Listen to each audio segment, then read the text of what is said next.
Game 2.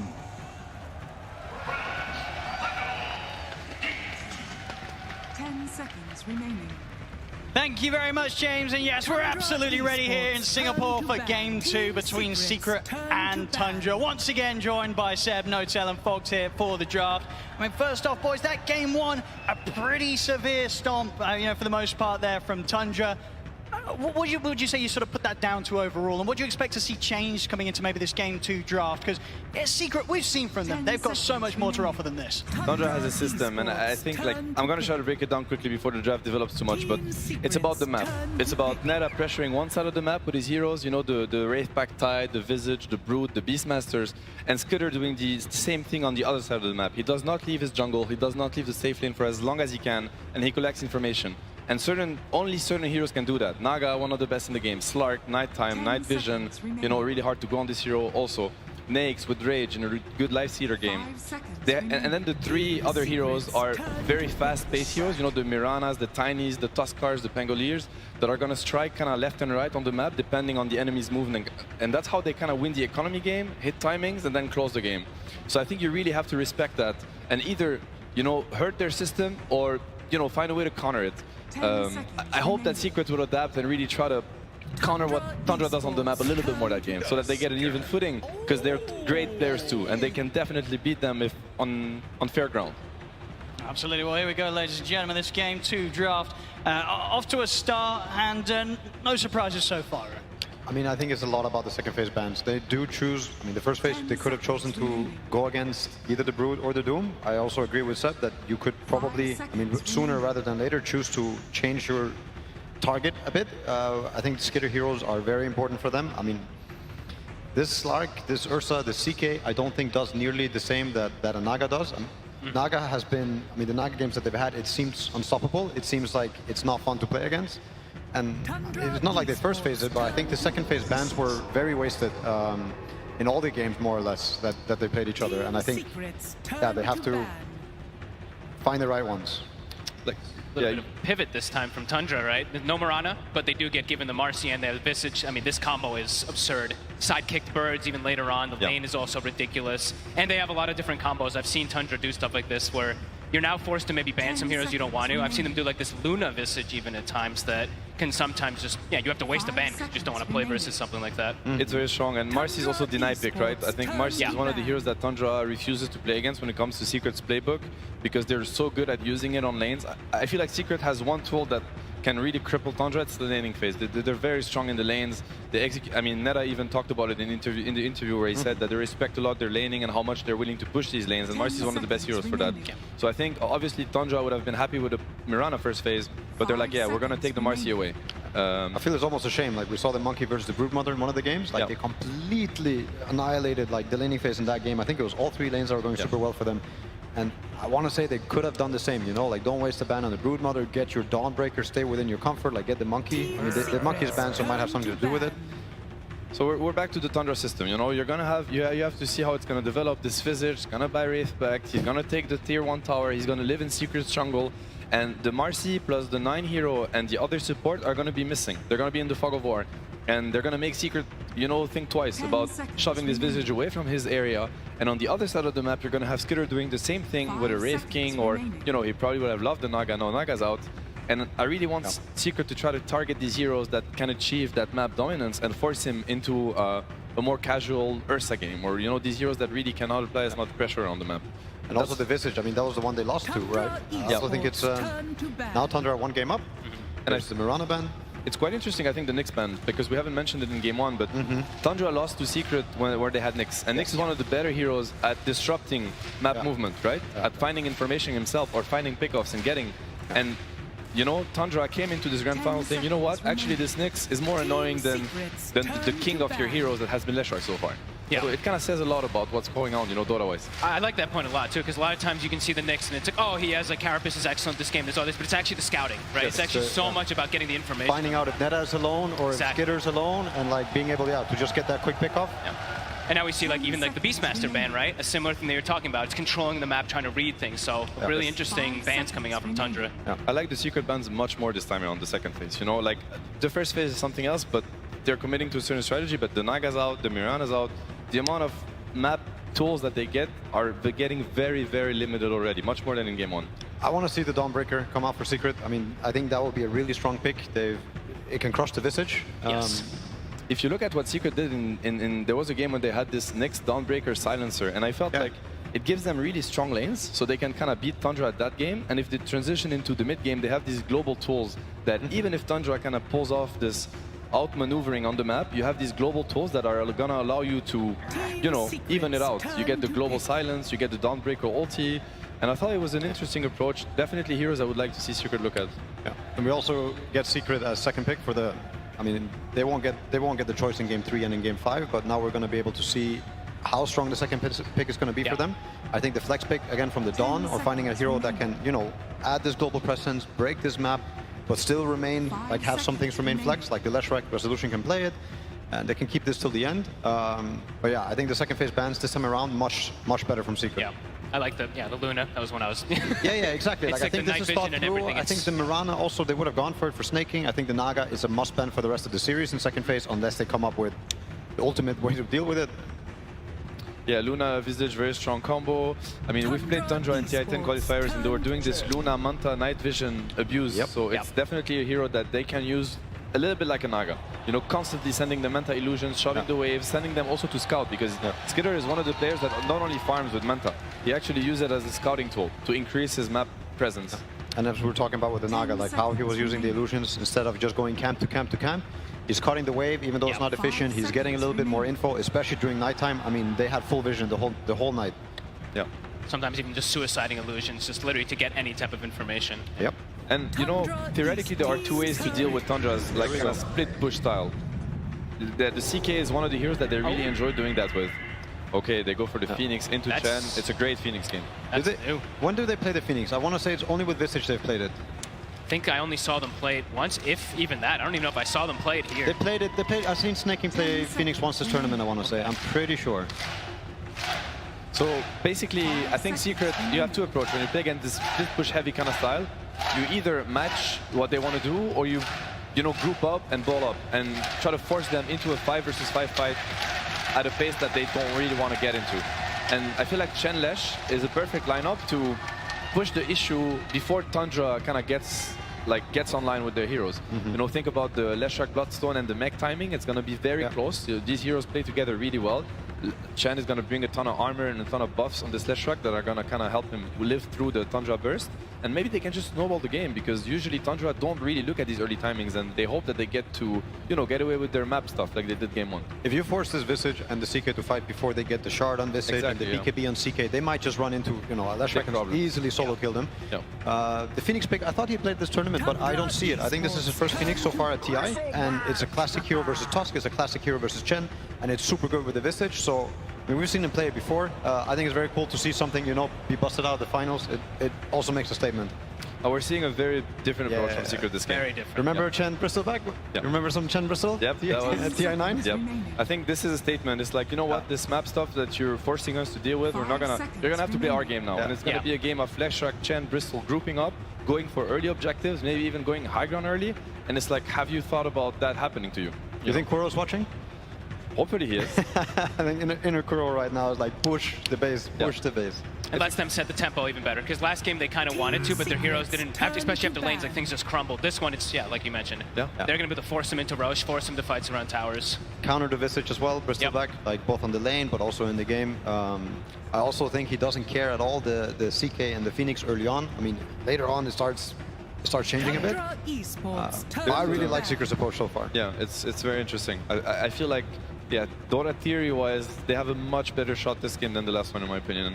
And I feel like there's a lot of pressure on the 9 hero, because he needs to be the one buying time for House Kidder. He doesn't get last 33 pick. And he doesn't get last pick. 10 seconds he needs to enable his side laners this game. So do you pick against the Lesh, or do you pick... you actually don't know. You don't know. Playing Lesh. It could be Tusk Lesh. It's easy setup. I think it's quite laneable into the CK Phoenix, if it's going to be CK Phoenix, which I think it will be. It's tricky. It's very tricky, actually. Tundra's tended to not really prioritize, like, you know, counteracting like that matchup though, right? Like we've seen like Liquid's approach to the Lesh, they pick like the lean a lot of times. 9 usually just sticks with his style. Well, but still, 9 has his counter picks. Like when he saw Secret pick Pangolier, he went for Lizard Man, I forget the name. Primal Beast. Primal Beast.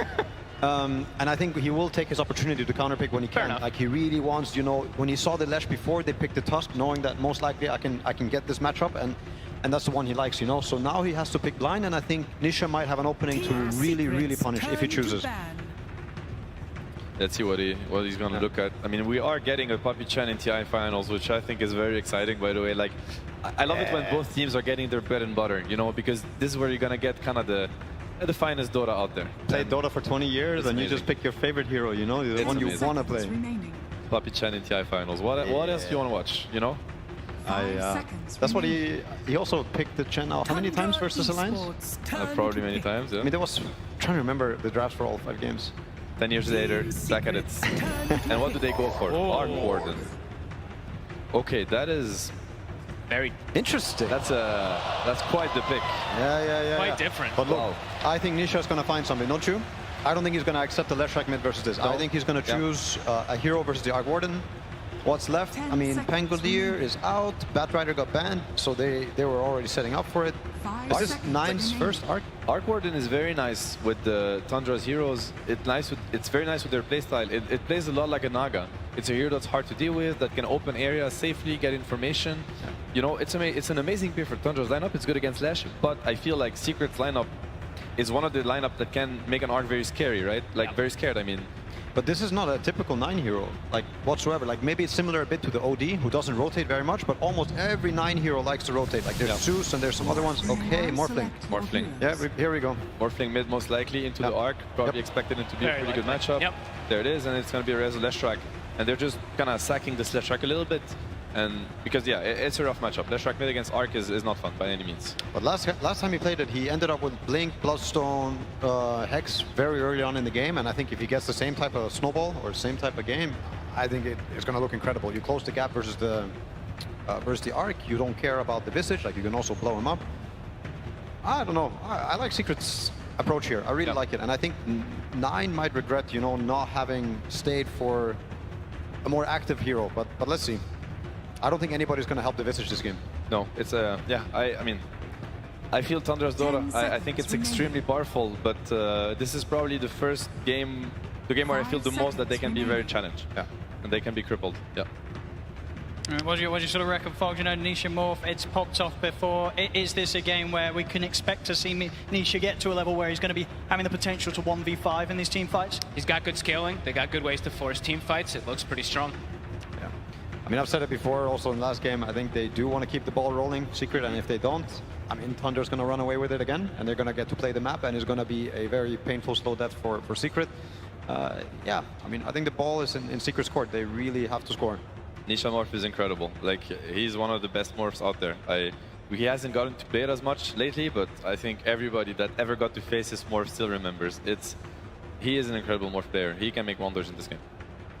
Let's have a look. We'll find out soon. Surely we'll be able to pop over to Coach, but before we lose your kind of final word, Seb, Secret, how do they bring us back from that loss in game 1? Tempo. Play their heroes to their strength. You know, it's a Bristleback, a Leshrac, a Chen.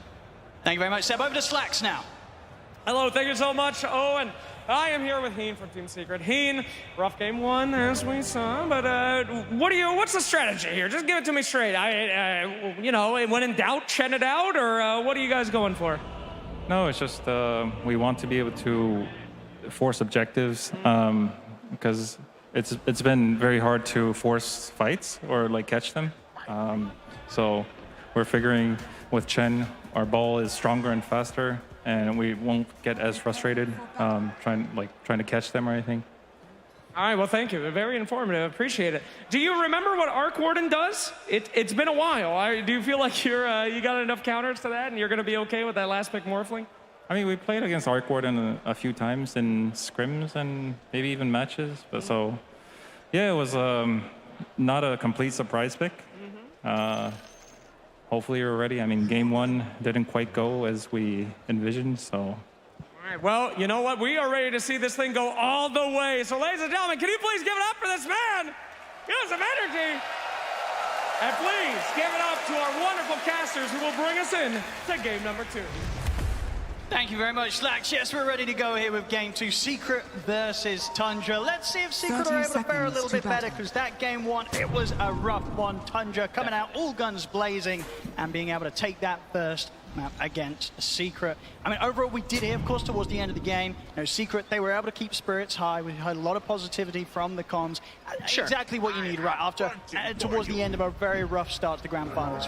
Yeah, and I like the the big pivot that they made this game. Rather than looking to chase heroes around, looking to try to catch Tundra, which seemed to be one of the biggest problems for most teams this tournament. They're the ones who's going to be forcing the issue and forcing Tundra to kind of react to them. So let's see if that works. We see right away Tundra, they go for this level 1 smoke play. Incredibly strong level 1 with the Marcy, with the CK stun to chase heroes. But we see the Secret prepared. They had this early ward placed on top of their outpost to see immediately when smoke broke. So prepared for that early game. And we'll see how well, Secret can deal with some of the more different heroes that Tundra are bringing into the fray this time. Eyes are going to be on 9, see how much he can do. Oh, that is annoying. He's going to be able to get a bit of damage down to Crystallis as he tries to get towards his lane. He knows he has no risk. He's playing versus Chen in the lane, so you can easily go for these type of pressure plays. Give 33 that first few creeps advantage. I mean, so this mid matchup as well. We're seeing two sort of greedy heroes here that have the potential to really become the carries for both teams. The Morphling versus the Arc Ward. And anything exciting to come out of the laning stage? Is just going to be a trade and farm, or do one of these heroes have to be more careful than the other in this matchup? Probably a trade and farm, maybe 9 slightly ahead if anything, but no, I'd say mostly just a trade. We've seen Nisha and just Morphlings in general. With the new skill build that you can go, you only have to put 2 points in attribute shift. You're able to prioritize having more points in adaptive and waveform. You're able to secure CS constantly, so I'd imagine Nisha does do just fine. Looking at top, this is probably the more exciting lane, I would imagine, to look at. The shards, the stun, flash, constant kill threats onto the Phoenix, maybe even onto CK. Bottom lane. Those sprays are stacking up, but damage from Saxon 33. It's enough to burst through Crystallis and take him out. She's going to even give a bit of a chase down onto Puppy. He might go down too. Finish him off as well. Saxon will be ready to dive in under the tower. It's a lane starting off with a double kill for 33. That's not something you want to see if you're Secret. This is just the Tundra offlane special, right? I mean, this is always what they do. Somehow they're able to just always know how to apply so much pressure. And with this death, Soxa comes back, 6 tangos, a salve, 33. You see the items. They do this almost every time on the Visage. Tries to start with no regen, just tries to have mangoes and stats. So they can just keep doing this. I think Crystallis. So much damage. He comes back into the lane and he's pretty much immediately down to a third of his HP. Top lane as well, we're seeing Resolution. He's getting zoned back, Snaking able to take down Zayas' courier. Get the shards down, but dives at the ready. The first few levels are incredibly impressive from this Marcian Visage. It's one of their bread and butters. Puppy will start to attempt some stabilization with the lane, get the pullback. See what creeps he's able to get to kind of dissuade this damage that's going to be coming out. He gets a pretty good one. It's a good one to at least harass them back, kind of stop their aggression. See how soon they're able to get to a point where Crystallis is, I feel, a bit more confident to step up the creep waves. It's not easy. Off to the side, Saxa. He'll get the creep. Looks to take down the creep. They know how strong that creep can be. Good choice to kind of go for it there. And this is a great lane for the Visage, where it's like, yeah, the Bristle, as the panel, as Seb and Noto were talking about, you do counter this hero in a way as the game progresses, and even in lane sometimes, but also you have infinite mana, right? Visage is just always able to just bash out those spells constantly onto a Crystallis' Bristle. See there, of course, Puppy quite able to take the small camp back before the respawn. Saxa ensure that ever more tougher and tougher for Secret to gain momentum and control of the creep waves down in this bottom lane. 33 is able to hold it in a fantastic position. Good position and tons of regen, so they can always go for this harassment. Crystallis, I believe he's got his ring. Yeah, he's got it on the courier, so we'll have some sustain. But his stats overall will be a bit low because it's going to take a very long time for that to come out. So could still look to apply pressure onto him there. Has got both his spells on cooldown at the moment, so Secret look to choose this time to strike. Skinner drags back Zayas though. Will ensure that that last right click required to take Snaking down won't be allowed to be there. Still holding the Fairy Fire as well too. He's just kind of baiting them a little bit if they did try to commit. So far looking at the mid lane, yeah, Nisha, he's doing just fine. He's actually on 3-1-1 skill build, okay. Not really feeling like he needs to go for any attribute shift at all versus an Arc Warden, only at 1 point. And on this bottom lane, Puppy in particular has to be very careful. I mean, Crystallis as well, honestly. With the sidekick, with the rebound, full sprays are stacking up. Good Tundra, at this stage, with the lead that they've already managed to get against the Bristle, it very much seems that Marcy and Visage, they can kill that Bristle before the Quill Sprays become too much and he starts killing them. They know exactly when to push it, and they know that they can get away with it. It's just like last time, right? When they have this Tide plus this Hoodwink versus that Pudge. This time it's Visage with Marcy. Heavy physical damage, Blades of Attack again on 33. Same build he's gonna go as last time. Not the phase boots, but of course just Wraith Pact, high damage. I mean, how do you sort of recover from the state of this bottom lane? And it feels like one more death from Crystallis down here, and it's going to be very, very difficult to bring this lane back in Secret's favor. I like that he bought the Raindrop. I think that's a good, at least, attempt to be able to get a trade kill probably with those quills that we saw Soxa drop low. Just any type of small stats, any type of small survivability will help. His ring, he's still sitting behind the tower. He actually hasn't brought it out to himself. He will in a second. I think the scary thing as well, of course, is from Saxa, you know, having a good start down bottom with the levels that he's going to be getting in on him. You know, the other lanes, they've got to be prepared as well, right? The perfect hero Marcy to have high impact at any part of the map that happens around these tier 1 towers early. They've got to be prepared for Saxa to turn up and turn things around, just like he was doing in game 1 as in Hoodwink. Bottom lane. Another jump over towards Puppey. Puppey and Crystallis try and stand their ground, but Puppey goes down. Crystallis might have a chance to chase Saxa out this time, as Saxa, has he got any further options of getting away? He doesn't, so Crystallis finally finding a bit of action going in his direction. Honestly, maybe that's the way you have to do it. Just Puppey has to sacrifice himself. He has to be the one to just soak those soul assumptions for Bristleback to just get this type of trade. Otherwise, yeah, definitely seeing a bit of problems. But Crystallis, once he has Vanguard, he'll be able to at least stay down here a lot easier, and he's getting pretty close to it. As we can see now, despite sort of the deaths that have occurred down on that bottom lane, Crystallis, he's pretty much keeping straight even with the farm that Skeeter, you know, carrying for Tundra on the other side. The map is getting as well. Yeah, pretty much Vanguard is going to be done, so should be a lot safer. And Puppey, he's going to start getting some levels, so he's going to be able to actually protect Crystallis. We see him grab some magic resistance and also just a little bit of extra damage. So that actually would help a lot. That little bit of Cloak Aura that's going to come out could protect Crystallis enough. Let's see. See if Saxa 33 can get away with this, but now with the levels, indeed, at this stage, it very much feels like it's not going to be nearly as easy as it was for Tundra in the early minutes of this lane to take down the Bristle. Crystallis, whilst there's been a few deaths here and there, he's got through the rough bit of the lane. But Visage level 6 already. That is pretty massive for 33, having it this early on. The Flash is going to be at 2.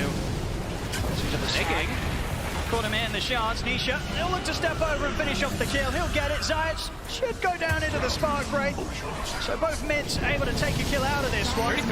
He's turned up with the familiars, ready to chase out Nisha. Nisha's got a fair few one charges. Only level 1 shift. Back up, he can't. The burst is there from 9. It ends up being a double kill for the mid-Arc Warden. And they do punish him for having level 1 attribute shift, right? Maxing a waveform, having 2 points in the adaptive. You do see that they're actually able to get that damage come out. And all that is because 33 hits the 6 so fast down bottom. He's able to come in, and of course the timings that are enabled off the back of that is pretty huge already. The completed Midas out onto 9. Wow. He's able to get this, you know, started very, very early on.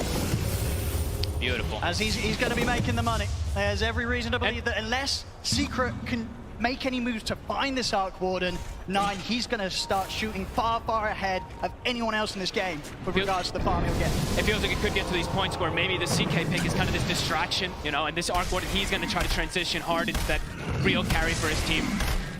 Other good thing about the double Midas, as we saw there, you automatically get 2 neutral items. It's actually very nice when you're able to get it this early on 9.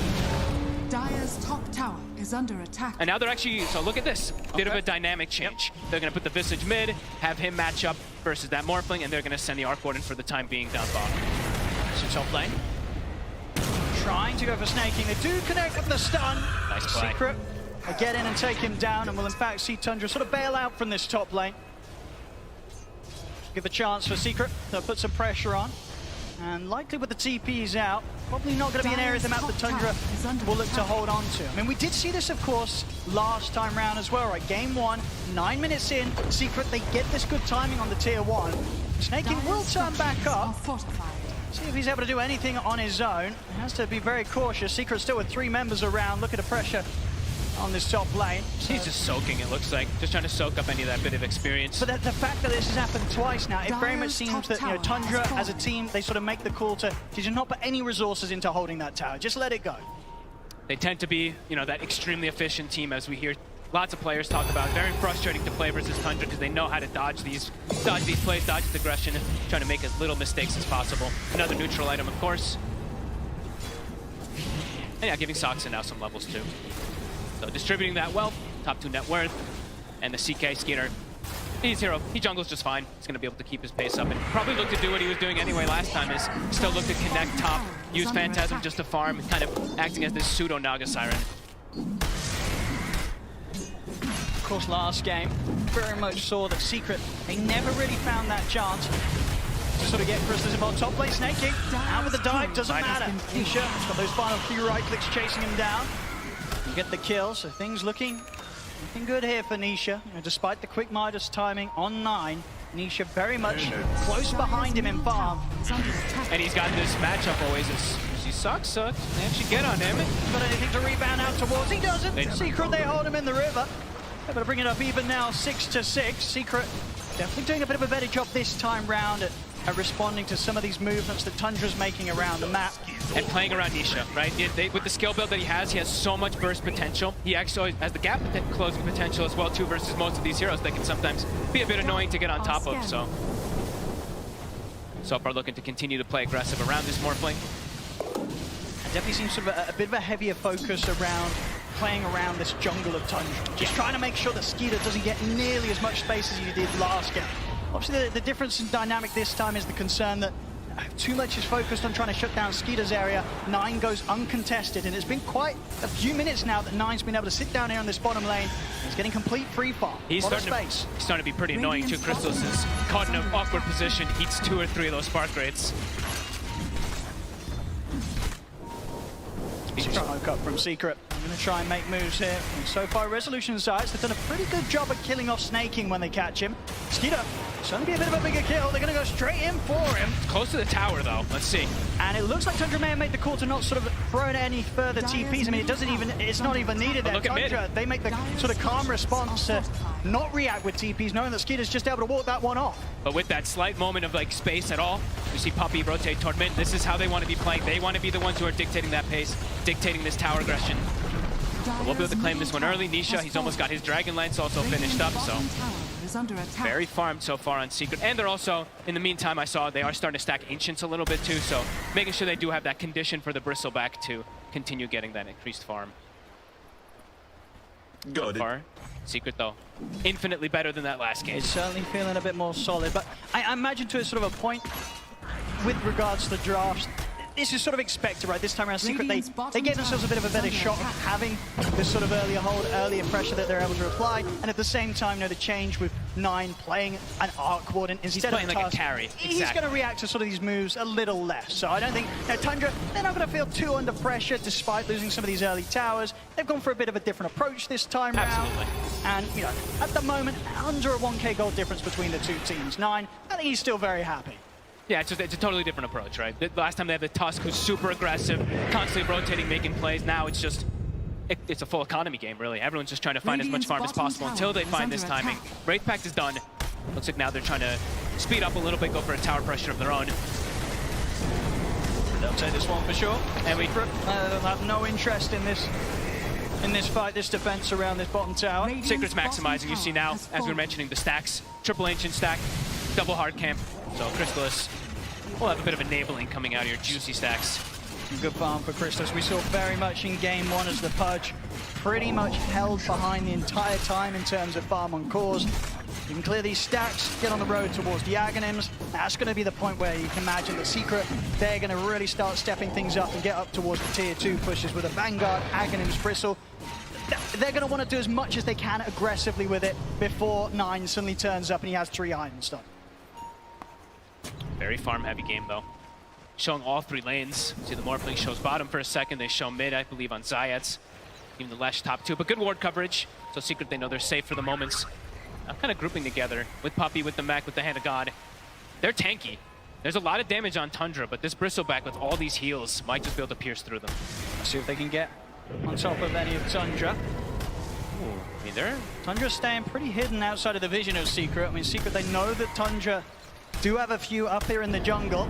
If they get any big kills, Secret could even look for Roche potentially. They're going to settle for Saxa. Zayats catches wind of the Marcy off to the side. They'll go for Saxa. For Tundra, definitely not the biggest of losses there. They had a few cores farming in that area, and the Secret, they weren't able to find them. They're going to do it. They're going to go for this. Roche. They have I mean, it's more than enough damage. They have the goo. Do they do anything about this Tundra? Are they going I to don't expect think the so. Secret back up as quickly as they did into the pit? It's not an easy place It's to fight going down for them. so quick. Yeah, it's going to be dead already. Secret dictating the pace.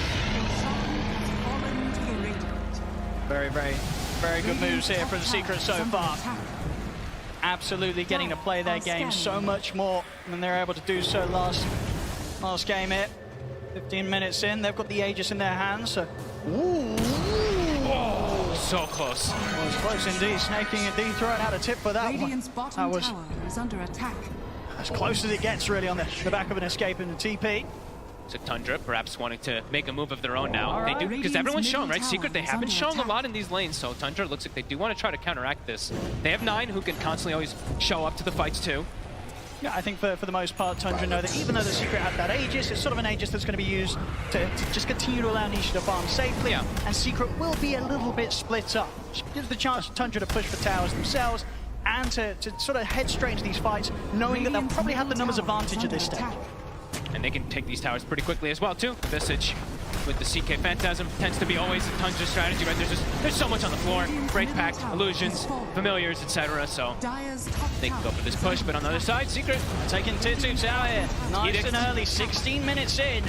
Tier 2 to fall on the Dyer's top lane. tower has fallen. And now that we'll really be able to start taking over this jungle, this half of the map from Tundra, really sort of shutting down the areas that Tundra, they kind of need to fire at least at their 2 main cores. They need space. Skeeter and Nine, they want to be soaking up quite a lot of the map to get farm on these 2 carries. Yeah, it feels like it's going to be quite a long time before Tundra just looks for this head-on type of fight. Unless they see, like we said, unless they see Secret completely split up or something like that. Feels like it's going to be quite a farm game coming out from them. Even Soxon now showing mid. He might get punished for this. They got him before. Looks like they're going to go for him again. See if they can find him. Zayats. I don't think they got vision of him for a second. Now they did. Saxa has Skeeter by his side, but Too much. won't be able to jump over towards him in time. So that is Saxa going down. Similar wards coming out from Tundra as they did in the last game. So this one, exact same ward, and actually this one not on the high ground this time, but similar kind of purpose to watch any of these movements that are coming out from Secret, because Tundra, as we said, I think this is really going to be pretty emphasis of farm until Nine says, hey guys, I'm ready to show up. And maybe that's going to actually happen sooner than we expect, because I believe the Gleipnir is Very about close. to be done. Just so a recipe away. that could be the indicator for them to show up. It does add so much potential for this hero, the damage, the control, everything, of course. But allows you to just freely land spark rates and kind of just keep people away from getting on top of you. So let's see if that is when they are going to look to fight. It could be difficult to close that gap onto Nine, especially considering the heroes that are drafted around him. A lot of frontline, even sort of from the supports, Dyer's right? bottom Yes. Snaking, getting him with the Supernova, Saxa throwing himself in as the Marcy, getting him with the rebound. Very much multiple ways that Tundra can set up a team fight to just allow Nine to go to work, with Secret having a really tough time getting on top of it. Constantly thinking about it. It's hard to push for this tower, even with the moments left on the Aegis. Secret being very careful about how they look to make the next step. It's a risky move. Don't want to overextend and get 5-man. They haven't seen this. They haven't seen the Arc Warden in a while, so they probably don't know either what Nine's got just yet. Level 13 on this Arc already. Running around as a unit. 4 heroes together on Secret. Well, it's Chrysalis. Looks like he's got the BKB ready, so look, it feels like, yeah, Secret, they're just going to keep trying to push the tempo a little bit faster here. Even a blink now on the Lash 2 for Rezo, so as you mentioned, can be a little bit hard to maybe get to this Arc Warden without just the Morphling getting on him. Now Rezo's got a tool of his own. Okay. And do you very much feel that Secret are on a timer? Like, even though they have this niche Morphling that's going to be able to get to these incredible stages of power in terms of scaling, you still kind of fear the Arc Warden as the moments pass? Fear the high ground for sure. Rezo. Tundra got to quickly back out, snaking. Away in time, that snowball not able to catch him. Tundra avoiding the moves of Secret. Secret just trying to get some sort of aggressive play out of these final Dyer's few turret seconds has that they been have on the killed. Aegis of Nisha. It's back over towards the mid. Saxa. A bit of a chase down onto Puppey. Puppey has got back up on the way. Chrysalis heading over to help out, and Tundra, they won't try and poke up into the triangle of Secret quite yet. Maybe they will with Skeeter at the front. He's actually going to go for Puppey.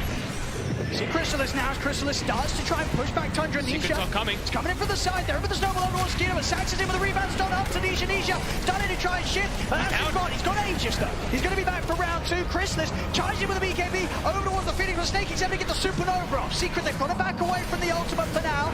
As 9 turns up with the Tempest double. No longer an easy fight for Secret to charge into. Zayas, he's trying to find some sort of angle from the side, but Tundra, they're here as a full fight man. They're looking towards Snakey, but the dives back up. They get the stun control onto Skeeter. Skeeter turns with the stun himself, but he's life stealing back up. It's not enough though. Skeeter goes down. Secret able to get 1 kill out of this, maybe more. Chrysalis trying to lead the charge. Secret, they want to get something else out of this. Tundra, Saxer in the trees, Duke off to the side, back under the tier 2, he'll be fine. But Secret, they force a fight there around the expiring Aegis of Nisha. They get Skeeter, and with that in mind, they'll be able to get themselves straight onto Tundra's half of the map and continue to grow this lead. Perfectly rallied, right? Rallied on Puppey. That's got to be the name of the game. He's got the plants, he's got the mech, he's got all these auras. We see the ice armor coming into play. Chrysalis had no fear. He pops BKB and he just starts charging right through everybody. And then they nicely kite and play around that Supernova beautifully. Tundra maybe going a little bit too hard going into this Secret lineup when there still is that Aegis. So 10 seconds until it was going to go down. Yeah, it was a very clean reset as well there from Secret. As soon as the Supernova comes out, they're able to sort of back off. And you can see, from Tundra, they still commit into this. They very much feel that they've got the strength to do so with the 5 of them. It wasn't quite the case. Losing Skeeter here to what was a very patient Zayas, just keeping himself held to the side, looking for that opportunity to open things up onto Tundra, but maybe an angle that they weren't quite ready to sort of expect that entrance from the toss from. Back in action, talking about the toss, Zayas, in with a jump, they lock down Snaking, Skeeter looks to turn, they've got the gliding control out, but Skeeter's trapped. Trapped on the low ground, he'll stand his ground, the turtle was ready, the Prince going to be able to take out the 2 of them. It's a double kill for 9. Oh my, Soxa gets the 2-man rebound and they get the chain stun from the birds. I mean, man. This time around, very much a case of Secret kind of making the move into committing for the fight, but not having what it took there to sort of take Skeeter down at the same speed they're able to do back mid. Tundra able to turn. And immediately off the back of taking down those 2 cores, they'll take the tier 1 tower. And closing that lead, the Secret were building. It's back down to sort of straight even here on the goal. It's so much sustain that comes out really from Tundra's draft too. Their Vlads, their sidekick, everything coming to play. I mean, look at Skeeter. I mean, watch his HP. I think a couple of nice armlet toggles there as well for Skeeter, very much keeping him fully in action. Between that and the heals, there's just too much. They couldn't kill the CK this time round. Not rallied around Puppey. You know, they have to be a little bit careful when they don't have all these auras that are making them that much tankier. Tundra's damage is pretty insane.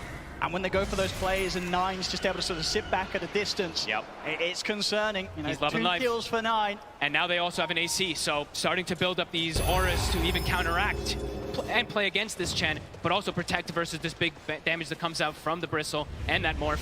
33 is quite large. Yeah, and we see with 9 next time queued up, it's going to be the Blink Dagger, so it'll be even harder for Secret to get that jump onto him. We see any sort of snowball or hero running up at this Arc Warden. 9, he's going to be able to blink back, reposition, and allow the rest of his team to sort of be there in between him and Secret. I love this type of build. Eventually, you can always build into like these overwhelming blinks and whatnot on Arc Warden, and then you have these double blinks and all this aggression you can do too. It's very oppressive as Tundra now starting to find their footing completely. They'll look for tier 2 themselves. Sidekick Bird, look how quick the tower drops. See you later. Gone in a matter of seconds, even if that. And off the back of that, immediate smoke from Tundra. They know that Secret's playing over on Tundra's half of the map around their jungle. They're feeling incredibly strong with this newfound AC on 33. This is a tough time for Secret to take a fight. They also disassembled, so the BKBs are ready. 9 with the Tempest doubling, start things off with the Glide, they grab back Science. Secret, they've got to run. Hey, that's also really cool that he can do with the blink too. Right now, he has an initiator. They don't need to actually rely on the Marcy being the one to jump in. He just blinks in and gets a Gleipnir initiation. Yeah, BKB, Skeeter had just finished that one up, so they felt strong to be able to go for this play. And now he's got Mage Slayer as well too, so items started to be picked up on the side of Tundra, not only just to do lots of damage, but of course, damage mitigation, as we've seen so much from them. AC, Mage Slayer, it's going to start to reduce a lot of Secret's potential. It's so hard for them to burst through Skeeter like they were able to do that one time when he was caught on their half of the map. It's a really good item this game, just like last time, versus that Lash versus the Bristle, reducing damage of the Quills, even the burst that comes out from Morphling. So, it's starting to come together for them. It's a very common build, of course, too, for Skeeter. I think for Secret, Nisha, almost certainly making the call for them to just sort of hold off on any further engagements until he gets his BKB done. Yeah. About half the gold away from the recipe, and it will be there, but going to be a little later than the timing that Roshan is going to be back in the game here. Roshan respawning. They're walking up. They are up on the high ground. They definitely want to try and do their best to push Tundra away from going for the Roche. See if they can hold them off from it. That's Tundra. They won't feel the need to be too scared of Secret. You know how strong they are. Secret, they'll look at the smoke up. Trying to catch Tundra from an angle they won't expect is not going to be easy when Secret currently hold the position they are. They're going to try and swing around from the west. Lanes are starting to kind of get pushed out, though. We see Tundra cutting away mid. Got this ward on 9.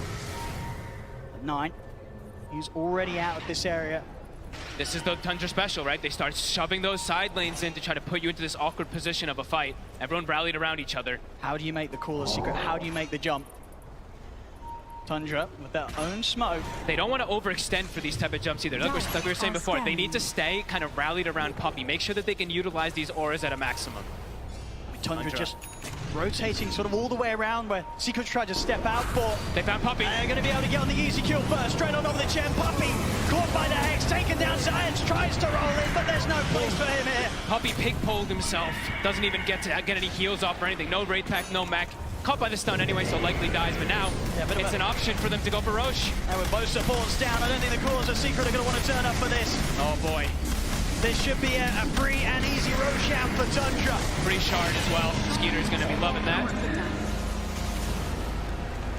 Actually passes it away. Looks like he's going to give it to 9. Okay, so more ways for him to protect himself and also magic resistance. So they can actually hold it. So we're talking so much about damage mitigation, of course, but this is another element that I feel like we don't really get to see too often. You fight inside the bubble, your Lash, this Bristle, the damage might not be there. It's going to be a fair bit of protection.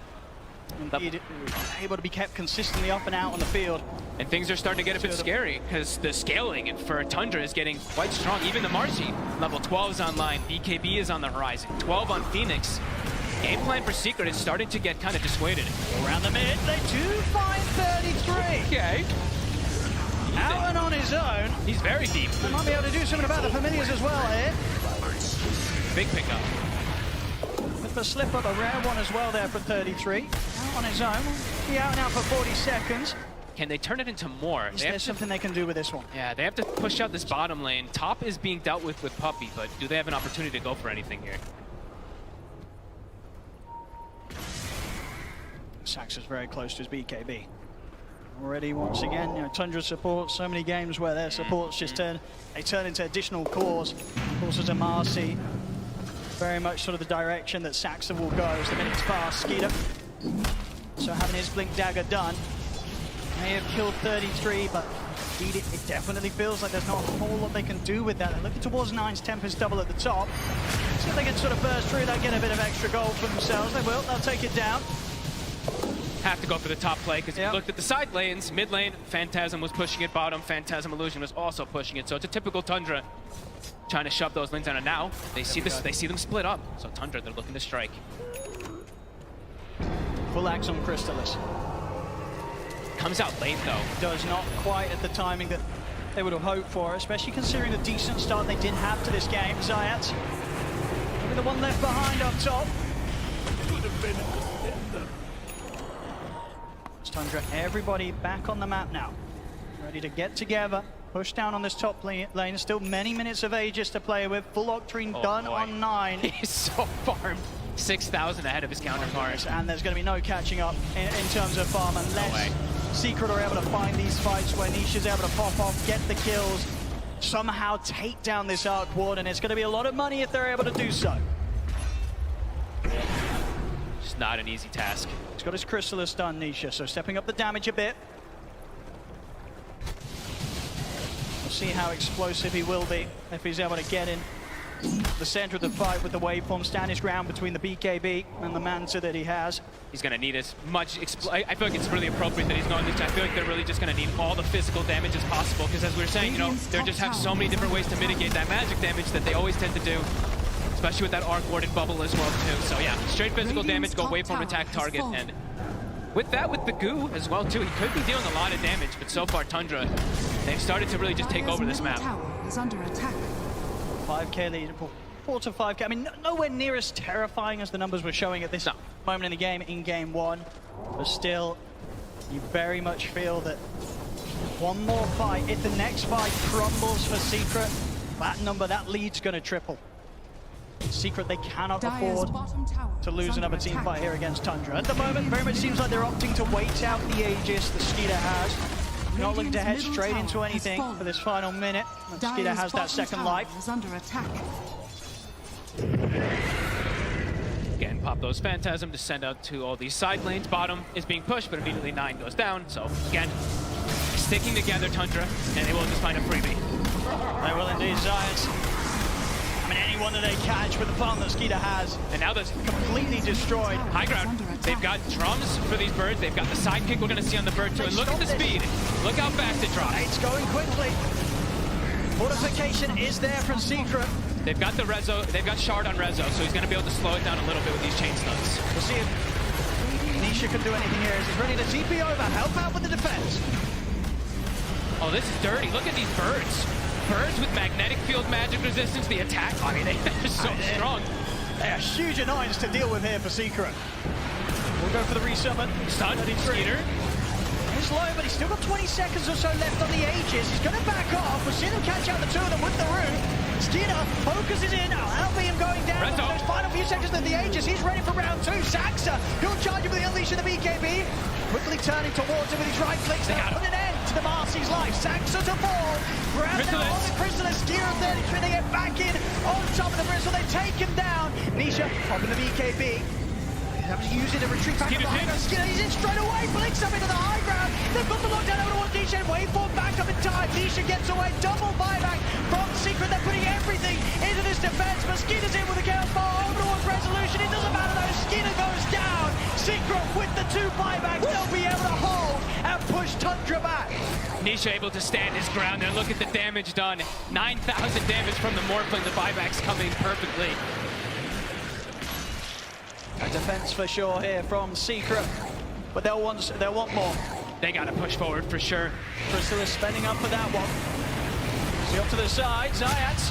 He's going to catch the gap control onto Snake King. Snake King popped the supernova, but Chrysalis It's gonna die. and he's ready to help take the egg down. Secret, they'll find another down bottom. Rezo, he's got his eyes on 9. That's already been used, and he's out in time. 9 able to get away before Nisha's able to put a stop to him. They'll still clean up the Tempest double.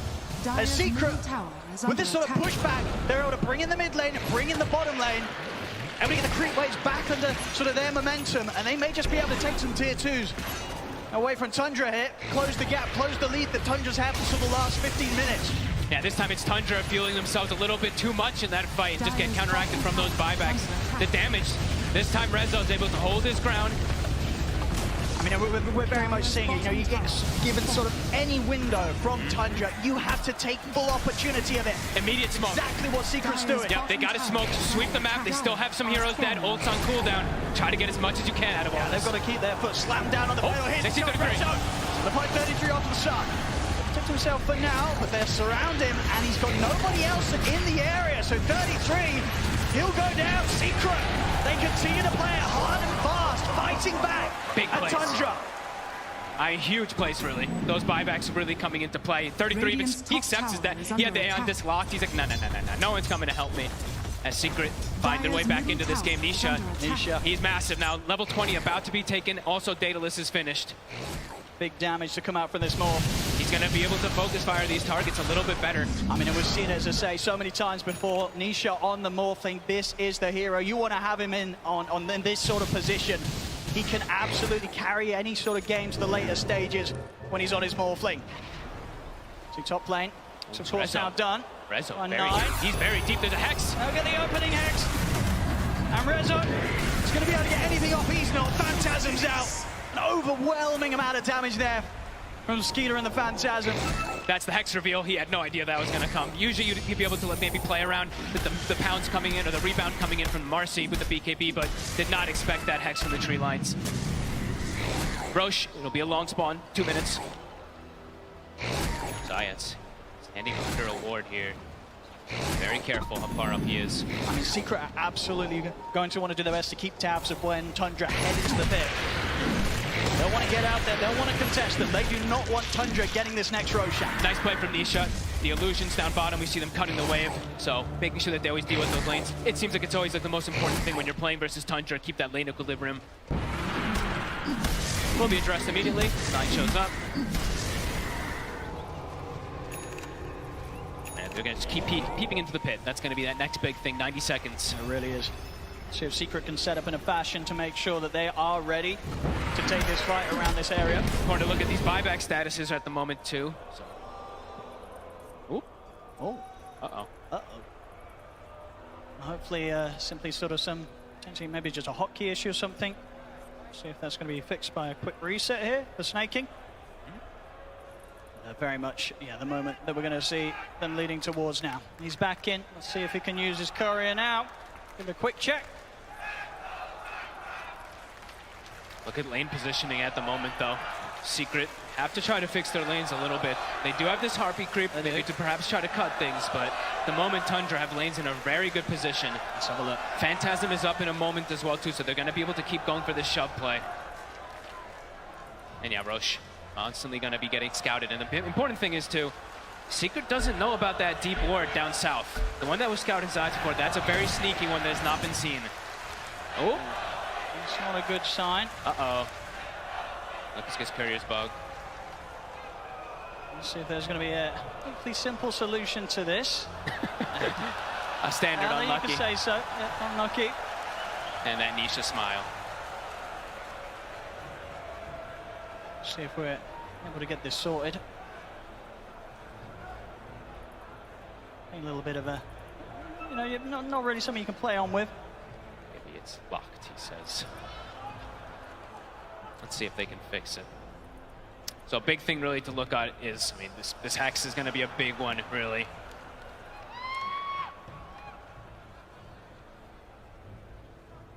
Let's have a look. Looks like we're just getting this checked out now on the stage.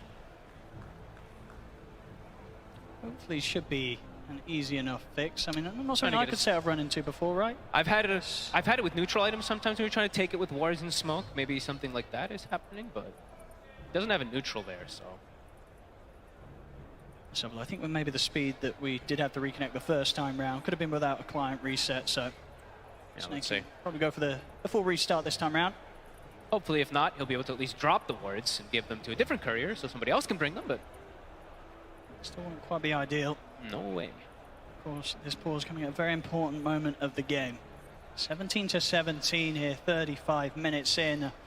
Without a doubt, very much getting much more of a balanced game of Dota 2 on our hands this time round. Secret, they've dealt much better with what Tundra's brought against them this time round. It's really neck and neck. Just because, I mean, especially how big Nisha really is, how much he's going to be able to do with this Daedalus. And he's approaching his second item afterwards, too. So survivability will be there for him. All right, let's see. Let's have a look. Fingers crossed, ladies and gentlemen, that things are going to be all working after the pause. Let's see. Oh. Doesn't look like it looks good. Oh, is it? No, it's spazzing. I actually see it. It's like it's like stutter walking actually in the base, I think. Looked like for a second it tried to move. But yeah, it says retrieving items. See, look. If you click on Snaking Courier, it says retrieving items. On the actual courier, it's a buff. Oh, okay, now we're giving it another try. Because usually it tries to pull it from. Well, he dropped it. There we go. Looks like we're good to go. A little bit of a way to break out of it. A bit of a soft lock that was there on the courier, but it's all good. I think we all needed that. You know, a little bit of a reset. Okay, let's get back into it. So, you know, that was always a bit of a concerning position, but we're all good. We're all good. It has been fixed. We'll see if it should be an issue down the line. Maybe the courier was just sort of stuck or something, but it's good. It's all good. We're back on. And around, of course, the focus. Next up for both teams going to be this Roshan. Less than a minute until it's going to respawn. Wow, Nisha already. All satanic. He actually has it. He's getting the items, Nisha. He's getting the items to be able to do this. But still, yeah, obviously gap in network between him and the Arc Lord. That's always going to be expected to a certain point at this stage, especially with the amount of freedom that Nine's had. And Nine, of course, this game 4-0-5. Pretty much complete free farm across the map. If they can get the Hex, though. They're only getting that opening. There's no save, though. It's going to be there. Give Nisha a bit of a chance to break out of this initiation from Tundra. They jump across sides, looks towards 33. They push Saxa out towards the side. Nisha beating him down, takes out the Marcy. They look towards the Tempest double next. Tundra losing that Marcy, losing Saxa like this. They're very careful about how they commit for the fight further. Beautiful play, really, from Zayats. Just immediately, that's the big thing they have to watch out for. It's just the chain control. If they can chain stun, chain hex the Morphling, that's the way that Tundra kills. I mean, all eyes on Zayats to go for those chains. Oh, there's again the Hex. So Zayats by his side. He's got to be there every single time. Zayats making sure that there's a chance for Nisha to fight back. They catch him with the furthest. No, Nisha's in so much trouble. They're taking him down. He bought out. Out for 80 seconds. He didn't have BKB still available, and they just commit for him. I don't think Secret saw that. All the apples are Satanic to rely on, but even if he gets that off, he's getting caught in the stuns. Oh, boy. Almost certainly. And, I mean, Roche now is for the taking. It certainly is. It's a big one. Perfect time for it to be back up here for Tundra. They head over to the pit. And with no Nisha, no Zayats, nothing that Secret can do about this. This is going to be a free Roshan here for Tundra. And Zayats is there. He's there perfectly to try to go for the save. Young BKB, Mantha still on cooldown. The double roots, you see the Gleipnir coming in. He's able to cover. So much control. And yeah, Aegis Cheese, Refresher Shard. Who's taking the Refresher Shard? Who do you want this on? Usually it's the Phoenix, but let's see if he does opt to pass it to somebody else. Very close to hitting the level 18 as well. So the Supernovas have the potential to be huge. And they have this ward up top too. Rezo. There's a Hex. There's Nine again. They've got the chain stun. Finding the opening, in with the rebound as well. Toss back with the dispose. They take him down before the Hex comes to an end, and any opportunities there for Resolution to respond. He's out for 70. He does have buyback himself. Still at 10 seconds without Nisha. Tundra, they're straight down the mid. They take out the range racks, and they'll look to get the melee racks as well. Chrysalis trying to force them away from him, but they don't get him. In fact, they're just going to get aggressive on him, drag him back in. He has to put the BKB here. As the Phantasms continue to take down the melee ranks, the full set now in the mid, removed here by Tundra, and they're sticking around. Nine up towards the top of the Tempest double. They're trying their best to force out this buyback from Resolution. Another tier 3's gone, a second set of ranks exposed. Look how fast it dies. Are they going to be forced back at all? Fortifications pop. See Nisha on top of the Tempest double. It's soon coming around. Nisha's been caught with this other snowball. It's there. Dice able to bait all the issue out. That initiation there from Tundra. Nisha wants the BKB. Looks towards Saxa, but Saxa for the BKB. Turns towards Chrysalis. Disposes there. Chrysalis is down. No buyback for him. There's 100 seconds now without their Bristle. Rezo, his own BKB to come to an end. He has to back off. Nisha's also going to be so careful. They'll lose Puppy. 2 heroes dead, no buyback on them. Tundra, they take a full second set of barracks. They're just so good at just resetting and poking, forcing BKBs, forcing mistakes, waiting for the perfect opportunity. I mean, they're not going back anywhere. No way, Snaking still has the Refresher Shard. They couldn't even touch the egg in that last fight. I mean, we're seeing with sort of the purchases from Chrysalis, he did spend up. He would have had buyback back in 3 seconds, but he's 700 gold short of it. It's all gone. I mean, the way they kill those buildings is way too fast. I mean, the terrifying thing as well is indeed, yeah, Skidder still with that Aegis, Snaking still with the Refresher Shard. There's no reason, no need for Tundra to back off. They're looking to close this game 2 out. And the tier 4s fall. Secret, they'll look to smoke up. One final attempt to stop this push from Tundra, but the Ancient's falling so far.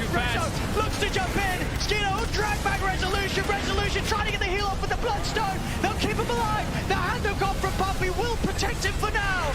But the Ancient's still dying here to the familiar. Secret, they're trying to push them back, but it's not going to be possible. GG is going to be called. Wow.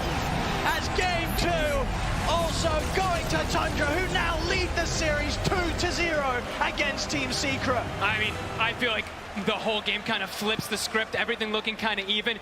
Nine gets this Hex, immediately the game just becomes fully in their favor. A couple pickoffs here and there, the way they can poke and prod, force BKBs, reinitiate, re-go.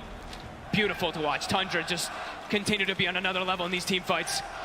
Yeah, they really do. I mean, in regards from game 1 to game 2, definite sort of improvements overall from Secret, but still, just the way that Tundra are able to shut these games down, and even to the point as well, with their draft, we knew that the win was going to come in a bit of a different fashion regardless from what they did in game 1. And, you know, the fact at the end of the day is that 9 on the Arc Warden. What a beast. 809 Secret, they were just never able to catch him, Fog. No, he kept the distance, he was like the initiator half the time, too. It felt like he did pretty much everything for this team, catching the split push, etc. Remarkable game from Tundra. Well, as we said, a bit of an improvement maybe from game 1 to game 2, but it really feels like Secret, they've got to step it up so much more to have any sort of chance of stopping Tundra in their tracks, as Tundra now leading the series 2-0, just 1 win away from taking the championship. Thank you very much, Odie, Pixel and Fogg. Welcome back to our panel. And it doesn't seem to matter what lineup they play. They put on an absolutely clinical game of Dota. One mistake and then it's just, thank you very much, it's our map. I'm joined by Tika, Blizzard and Sheep. I'm just amazed with Tundra right now. It's incredible. Yeah. It looks so dominating. You know, it's like, is it a grand finals? I feel like they just keep on pulling heroes out of the bag, right? Like even this Arc Warden, and it's not like they're picking heroes that they're constantly playing, but they make it look like they have so much practice on them. Meanwhile, Secret, at the same time, I think Tundra is in their head again. Like you can't play against an Arc Warden and let it be all alone on the bottom lane for like 4 or 5 minutes. Yep. Just using that double Midas off cooldown. Yeah, and this was the big turning point in this highlight here. Secret, after quite a dominating early game, moving from tower to tower, they just kind of fall victim to that kind of choke point fight. And unfortunately, even if you are taking some of these earlier towers, feeling that you're taking the map away from Tundra, like Blizzard just mentioned, you're not stopping the Arc from farming. So at some point, you are going to hit that boiling point where Tundra hits a team timing and then gets to set the pace of the game themselves. How many ways they have to initiate? I mean, they kept gaining ways to initiate throughout the game. That was like what I found the most impressive. When they finished this Gleipnir and stuff, they're starting with that and going into the Marcy Dispose. You know, before that they're using Marcy. Later they get the Hex. They're creating their own ways of initiation. They're sitting with 4 heroes in the trees waiting for Resolution the Strike to just come up the lane and then pick him off like that. They are bleeding Secret dry. And again, they're just getting multiple ways of gaining info, gaining vision. Like before you had, I don't know, a Brood Mother Naga. Now you have this Arc Warden just spamming spirits everywhere. You have Visage as well. And speaking of Visage, it wasn't only 33 Visage, it was a Visage with a Marcy. Now you have a sidekick on those birds. The objectives are just melting. Yeah, just the fact that you have as well, like 33 in lane, it's a Visage killing the Bristleback. Like this lane, you're not meant to win it. When you pick Bristleback, you're meant to beat the Visage in lane. So Tundra already just excelling inside that laning phase and just kind of catapulting themselves to kind of weather the storm. And maybe if that Visage lane didn't go so well for Tundra, you could argue that the Bristle would be a little bit bigger. The pace Secret could set could be a little bit better. But the fact that you win that lane, it stalls it out a little bit longer. So Tundra then eventually, like we already mentioned, hit this beautiful team timing where they just punish Secret once again in game 2. Yeah, I mean, Chrysalis still had a decentish timing. They stacked the Ancients hard. Yeah. And of course, yeah, Skidder here, the carry for Tundra.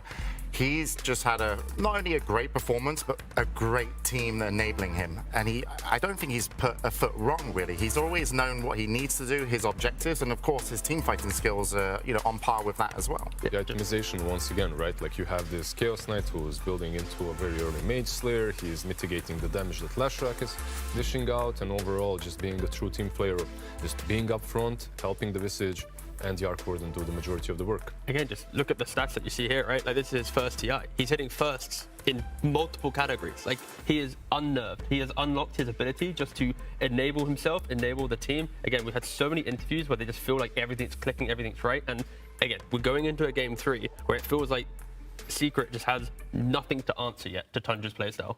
But in defense of Secret, this was a better performance than game 1. Yes, they adapted a lot. So from game 1 to game 2, you can clearly see how the cogs were turning with Heen and Puppy's mentality on how to approach Tundra. They needed to take towers early. They wanted to take away the map. Don't allow that fortified style of Tundra to set into play.